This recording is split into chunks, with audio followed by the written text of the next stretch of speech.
My work takes me all over.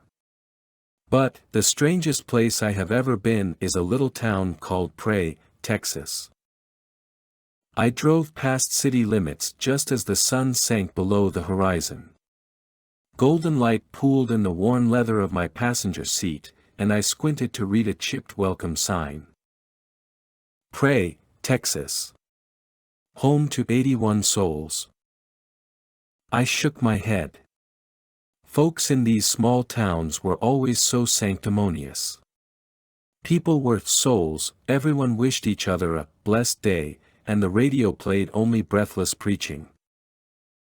As if on cue, the country music jangling from my car radio faded to static, then resolved into a familiar intonation that promised fire and brimstone to those who sinned against God.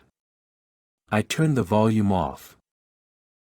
It took only a moment to reach what the locals would no doubt refer to as downtown, a row of perhaps 5 storefronts, at least one of which seemed permanently closed. I pulled to a stop in front of what looked to be a bar, and climbed down from my truck. Heads turned as I walked in. A handful of people, mostly older men, glared at me from chipping tables placed randomly throughout the small room. Though I couldn't make out their expressions in the bar's dim light, I imagined that they all wore some variation of a John Wayne scowl. Indifferent, I settled into one of the empty stools at the dark wood bar, and raised a hand. After a few moments, the bartender, an older gentleman with more hair on his weathered face than his head, ambled over, and without looking me in the eye, said, "What'll it be?" "Whiskey for me." Wordlessly, he pulled a brown bottle from behind the bar. It had a generic brand name of the sort meant to be glossed over, something like Kentucky Jim or Old Dale. The aging bartender poured a measure of the stuff into a dirty glass, then dropped it in front of me without mentioning the price. "What do I owe you?" I asked from beneath an arched eyebrow. "5." He responded in a reedy tone that didn't match his gruff exterior. I fished $6 in ones from my wallet, and slapped them onto the dark wood. "What's your name, pal?" I asked. "Joe," he responded, making a show of polishing a dirty glass with the rag over his shoulder. "Hey there, Joe. My friends call me Bub." "Bob." He repeated my name and raised his eyebrows. "That's short for something." "Sure is." I told him. "Just like Joe is short for Joseph." He didn't respond, so I continued. "Joseph, do you have any sense of where a man might find a bed around these parts? I suppose you could try Ms. Mary's down the road." His expression turned sour. "How long are you planning to stay, Bub?" "Thanks for the whiskey, Joseph." I slugged what remained in the glass, and stood from my stool. Several pairs of eyes followed me out the door. As I left I heard a deep voice say, "Have a blessed day," and I grinned. Ms. Mary's was indeed just down the road, as the bartender had indicated. It was even marked with a sign reading, "Ms. Mary's," in a curly-Q font that reminded me a bit of the live, laugh, love signs that hung in too many kitchens the world over. I parked in a small dirt lot and took a moment to marvel at the crumbling mansion. Then, I knocked on the door. A deep woof sounded from inside, but otherwise, all remained still. I waited a few moments, then knocked again. Just as I turned to walk back to my pickup though, the door creaked open, and an impossibly wrinkled head poked out. "You must be Ms. Mary," I smiled. "I hear you're the lady to come to around these parts for a place to stay." "Well then, you heard right, Bub." She grinned toothily and opened the door. I thought it rude to ask how she knew my name, but I'd be lying if I said it didn't set me on edge a bit. My worries were quickly forgotten though, as Ms. Mary ushered me inside and commenced fussing over me in the way women of her generation were taught was proper. "We'll get you settled in upstairs, and then whenever you're ready you come on down for dinner." She smiled wider, and her sharp blue eyes all but disappeared into the folds of her skin. The old woman showed me to my room, and I settled in, just as she'd asked.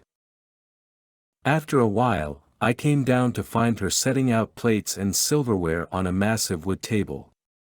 At her insistence I took a seat, and waited for her to bring out the food. A menacing growl rumbled from under the table and I scooted back a bit in my seat to get a look. A tremendously fat Labrador stood by my feet, hackles raised, still growling. "Jefferson, that's quite enough." The old woman returned with 2 plates, each piled high with food, and shooed the corpulent beast from the room. "Not even the dogs are happy to see me around here," I chuckled, doing my best not to betray any nerves. "Oh, don't mind these folks," she replied, placing a plate in front of me, and doddering around the table to her seat. "Our town has a long tradition of mistrust." "Is that right?" I waited for her to go on. "Indeed it is, bub," I nodded, and that was all the prompting she needed to launch into her tale. "See, Prey wasn't always called Prey," she began with a practiced cadence. "This little town used to be called Jefferson, just like that old mutt." She gestured to the lab, who had stationed himself just outside the dining room. "The story goes, that when the Dust Bowl swept through Texas, the folks of this town prayed for deliverance. But, it wasn't God who answered their prayers. Instead, the devil himself came to Jefferson, and offered to make a deal."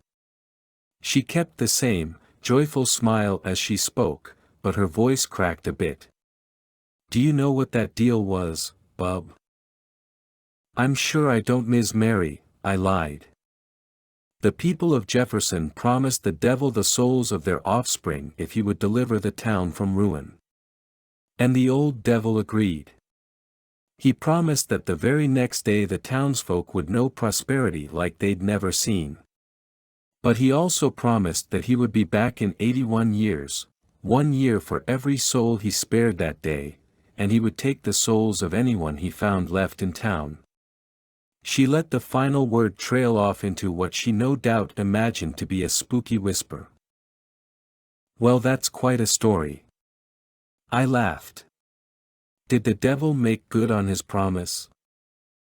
"Well, if the story is true, he certainly made good on the first part." She smiled and gestured vaguely to crumbling mansion around her. "On my 9th birthday, the day after folks say the old devil came to town, the people of Jefferson struck oil. And a great many of us have indeed prospered." I smiled. "So, why did they change the name of the town then?" She nodded. "Well, like I said, the devil made good on that first part of his deal. But ever since, we've been praying he don't make good on the second part. So we named the town Prey. And that's why folks around here tend not to trust strangers. They think there's a chance that anyone who comes through town is the devil back to take his due." "Well, how about that?" I laughed again, and the dog whined from the hallway. "Every town has its stories." Her smile faded a bit. "I suppose the people around here just take ours a bit more seriously than most." She eyed my plate disapprovingly. "Bub, you haven't touched your plate." I ignored the old woman and stood. From the hall, I heard the dog's labored breathing as it struggled to skitter away. "Ms. Mary, if you don't mind my asking, how old are you?" I walked over and placed my hands on her ancient, stooped shoulders. "Funny you should ask, bub." She sighed. "But you know that I am 90 years old, don't you?" "It's been a long time, Mary." I answered. Happy birthday. Asterisk. I took the old woman's soul first. The rest of the townsfolk put up a bit more fight than she did, but when the sun came up, Prey wasn't much more than a pile of ashes. The desert, just another dead Texas town where the well ran dry. My work takes me all over. But, the strangest place I have ever been is a little town called Prey, Texas. See, Prey is the only place they were expecting me.